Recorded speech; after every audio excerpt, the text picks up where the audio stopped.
কুড়িগ্রামের ৫ উপজেলার ৬টি গ্রামে সৌদি আরবের সঙ্গে মিল রেখে ঈদুল ফিতরের নামাজ আদায় করা হয়েছে। আজ শুক্রবার সকাল ৯টায় ভুরুঙ্গামারী উপজেলার পাইকডাঙ্গা ও ছিট পাইকের ছড়া, ফুলবাড়ী উপজেলার জেলেপাড়া, চিলমারী উপজেলার ডাটিয়ার চর, রৌমারী উপজেলার গয়টাপাড়া এবং চর রাজীবপুর উপজেলার করাতিপাড়ায় পৃথকভাবে ঈদের জামাত অনুষ্ঠিত হয়। স্থানীয় সূত্রে জানা গেছে, এসব এলাকায় দীর্ঘদিন ধরে সৌদি আরবের সঙ্গে মিল রেখে ঈদ পালন করা হয়। বিভিন্ন গ্রামের প্রায় সহস্রাধিক মুসল্লি এসব জামাতে অংশ নেন।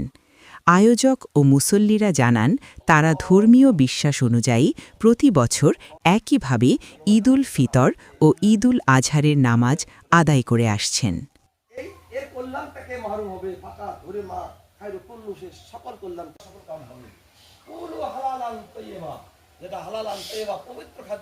কোরআন এবং হাদিসের বর্ণনা অনুযায়ী পৃথিবীর কোনো অংশে চাঁদ দেখা গেলেই সারা বিশ্বে একই দিনে ঈদ এবং একই দিনে সিয়াম পালন করা উচিত।